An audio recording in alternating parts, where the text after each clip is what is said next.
I'm going to talk about trends and opportunities in the transportation sector and implications for wireless. So problems or opportunities, and I feel like I'm a half glass full or half empty kind of person. Depends on the moment and my attitude. And I think these days I'm feeling rather half empty. So we're in this time of I feel like a time of pessimism, that things are going badly in many areas, and it produces this feeling of scarcity, scarce resources, and scarce money for many businesses, individuals, and governments. In particular, we're in these horrible financial markets worldwide, and that's giving us this anxiety. Within governments, they have very tight budgets for many of the things that I'd like to see done, so they're all working with fewer resources than they would like. In the transportation realm in particular in my country, we have an incredibly ancient and aging infrastructure that you remember the bridge that fell down. And not only do we have this aging infrastructure, we have a desire to build the transportation required for the 21st century. And what is the funding mechanism for this? We're all driving around in the US with gas taxes that were established in 1993, so we're paying 15-year-old prices, which is a fabulous for us consumers.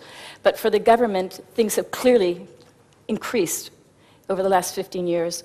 And this, for you to think about gas taxes, what is already an inadequate revenue source, as cars get more fuel efficient, and we have alternative fuel cars, that revenue base and mechanism is a dead and dying one. So we know that we can't continue to do that.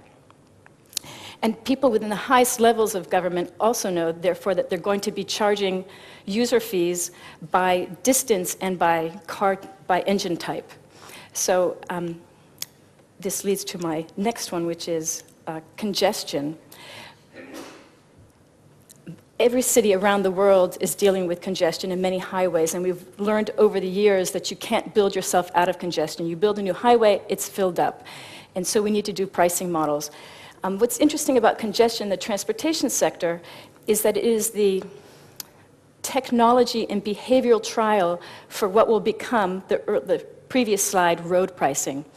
So whatever mechanism is put into the vehicles or established on the streets to do this congestion pricing is the one that will now be the proof, the technology proof, for what will happen for every mile you drive on every piece of roadway. So I look at this and it's an incredibly interesting opportunity. The way it's being done today is is being done piecemeal with silos of implementation. So London did its congestion pricing, and yet the Minister of Transportation in the UK knows he needs to do something nationwide, and he'll have something else happening on another highway. So we have these piecemeal efforts, and I'm going to talk a little bit more about that. So how do we get to this place of abundance? We have issues of global warming and climate change that are putting additional pressures on the transportation sector, as well as everywhere else. In the US, our personal cars are 20% of the US's CO2 emissions, which, while the US produces 25% of emissions and is 5% of its population, our cars produce 5% of the world's emissions. So we, in the US, kind of use up our share just driving. And we go down to the consumer level. Consumers are feeling very, very strapped for money, and this is compounded by rising fossil fuel prices.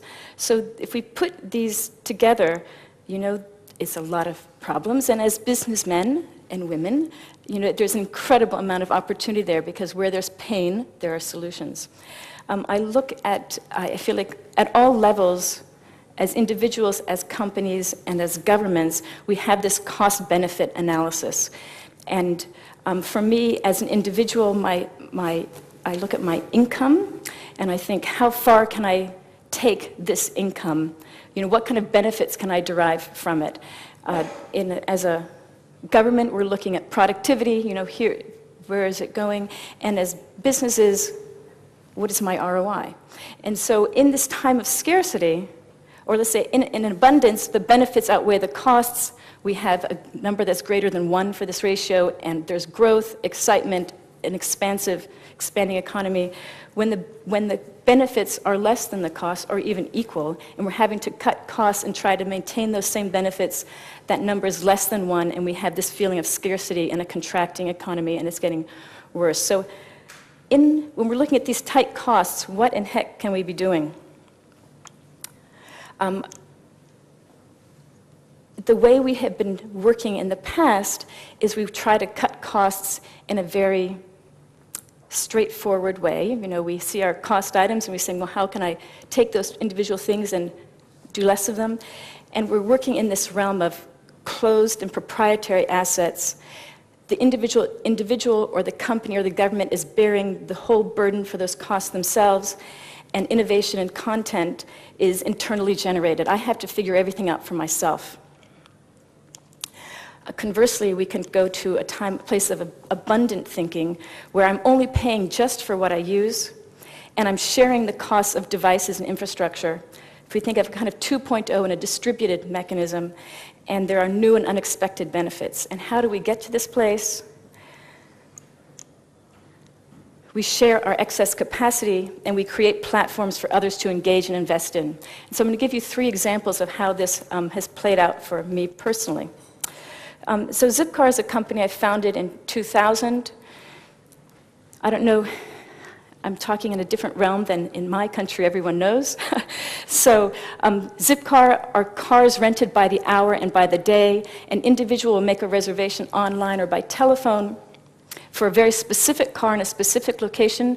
The cars are parked throughout dense metropolitan areas.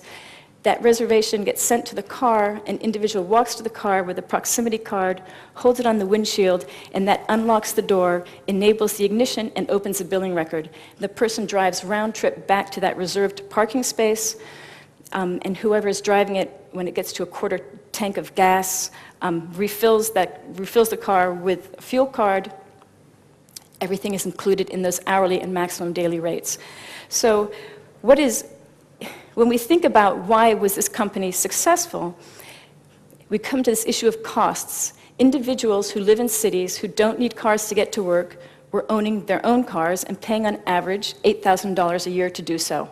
Yet that car is sitting in a parking lot 5 days a week, and at most people are using their cars 3 hours on average a day, yet they are absorbing that enormous asset themselves. So the cost-benefit analysis of owning a car in the city didn't make any sense. People had no alternatives. So what did Zipcar do? We made a platform for engagement. We had this resource that could be shared, and now I, as an individual, can have a car just for the amount that I want it. I'm paying exactly for what I'm using. And we created this distributed network. So today, I, Robin Chase, have a fleet of 5,000 cars in 10 major metropolitan areas, 60 university towns, and I can, those are my cars, and I can get them within seconds. And so there are these unexpected benefits that when you own your own car, I'm feeling very sorry for you guys who own your own car. You have to maintain it. You have to drive the same car every day. It doesn't matter if you have the 5 kids in the back or if you're going out on a date, you're stuck with that minivan. So with Zipcar, you can get the truck when you're going to the lumber store. You can have the convertible BMW when you're going on a date. You can impress your clients with another kind of car. And so it's much better than personal ownership, and I'm only paying for what I use. And I'm not dealing with the maintenance, someone else's problem.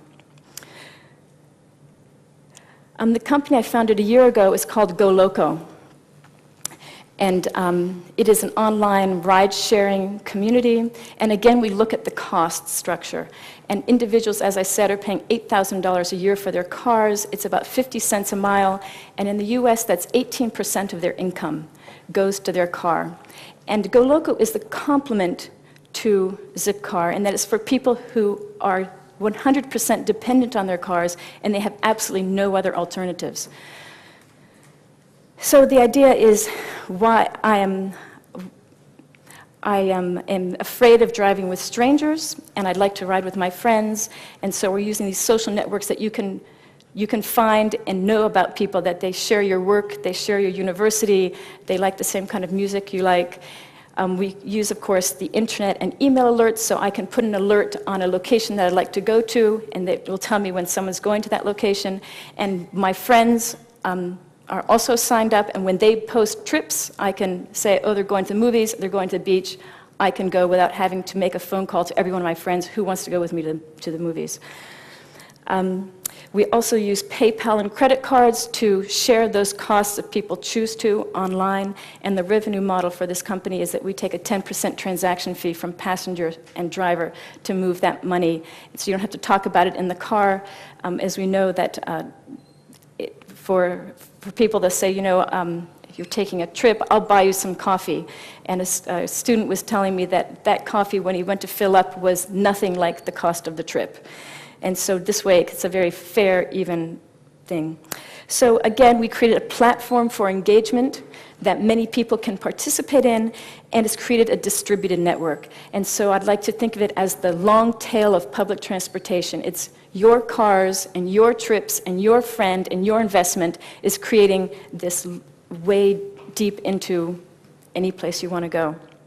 And there are these unexpected benefits. I was driving, I had a trip. How am I doing for time? Okay. Oh my God, 2 minutes? Okay, we're moving right along.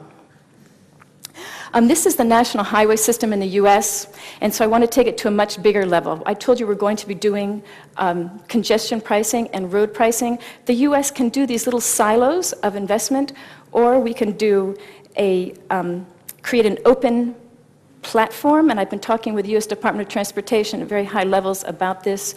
So to create an open mobile platform, and instead of them using closed proprietary devices and individuals having to buy, I'd say Easy Pass is the perfect example. You have this wireless device in your car that costs $28 that does one thing. It's like having a cell phone that just calls your mom. What a waste. If they create the platform and a mobile internet, I as an entrepreneur will be interested in working on that platform, and I might have the device in my car or on my cell phone for any number of reasons, and that will be the platform in which when I'm starting in Seattle for the US government, we'll say, which platform should we use? This one that people already have in their vehicles. And I'm also encouraging them to open up the excess capacity of their access points, and that if you think of the amount of data bits that go onto the system, it is 1,000th of the capacity available.